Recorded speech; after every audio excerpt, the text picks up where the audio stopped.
everyone, Dr. Leslie Austin here. You might notice that this setting is much more casual than my usual videos. I'm doing this because I feel it's time urgent to post this. I'm recording this on March 3rd, 2022. There's a terrible war going on right now with Russia attacking Ukraine, and the world is in enormous uncertainty and turmoil. There's terrible devastation going on. Many people have been calling me and talking to me about how terrified they are and how hard it is to deal with all the uncertainty and the chaos and the flux. And so I'd like to remind you all that in these kinds of challenging times, it's really important to pay attention to your emotional mastery. Pull your energy back into yourself. Slow down. Take some time to calm yourself. Focus in the real world right around you in this moment in space and time. Are you safe? While you're watching this video, are you all right? Do you have enough to eat tonight?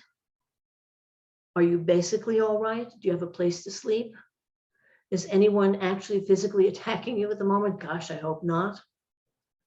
In all seriousness, a reality check is very helpful. And it's really helpful if you keep doing that so that you can stay centered. Let what's going on in the world swirl around you. Try not to get engrossed and hooked into it. Now, if you feel motivated to speak out, to protest, to contribute to an important cause, by all means do so, but do so with the consciousness that you are a separate and whole individual and you can keep yourself balanced and centered. The more centered and aligned you are, the more you'll be able to support everyone else around you to also stay centered and aligned.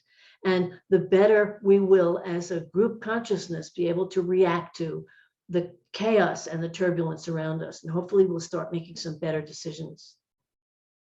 The way the world feels right now, I'm reminded very much of a time back in time in the late 60s and early 70s when the Vietnam War was going on, which I was quite young, but I remember. And the world was very chaotic then and violent, and there were many anti-war protests.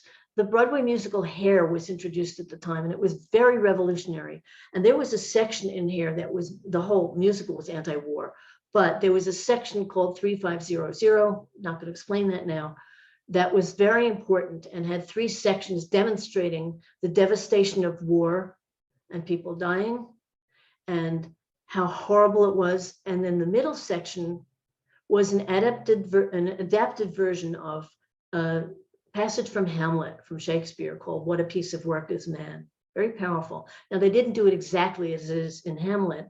They reversed parts of it and they adapted the words a little bit for the music, but it's very reflective on who are we as a people that we can let 1 or 2 or 3 men have so much power and cause so much devastation.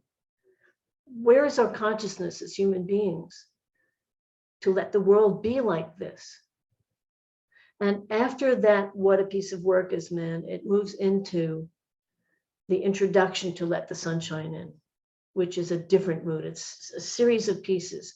I'm going to post one of the very few live recordings of the original cast at the 1969 Tony Awards. So you can see this whole sequence. I'm going to post that in another video after this video. I highly recommend that you watch it. And I'm going to try to recite from memory. I hope I get it right. The part from Hamlet as it is in Hair, not the original Shakespeare, so that you understand the philosophical challenge that they were trying to present to people, because I think it's relevant for us to think about now. And it goes, what a piece of work is man, how noble in reason, how infinite in faculties, in form and moving, how express and admirable, in action, how like an angel, in apprehension, how like a god, the beauty of the world, the paragon of animals.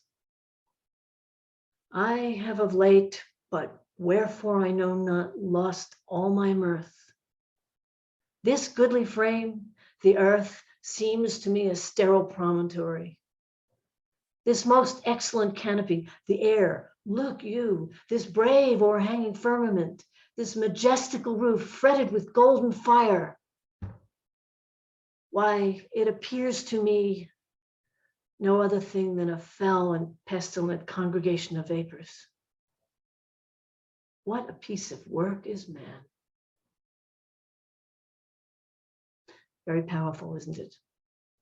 I invite you to reflect on how can we be different as people so that going to the future, these kinds of events don't happen. I invite you to watch the other video, and I'd like to say that I'm doing this in honor of the fact that what was a small town at the beginning of the 1900s and is now a city in Ukraine called Chernigov, about 80 miles northeast of Kyiv, is where my maternal grandmother came from. And I'm very sad to say that in the news in the last few days, I've read that the town has been bombed and basically obliterated. There aren't reports of casualties, so I don't know if there were any or not. But that kind of random devastation seems to me almost unthinkable. What a piece of work is man. And how can we be better? Thank you.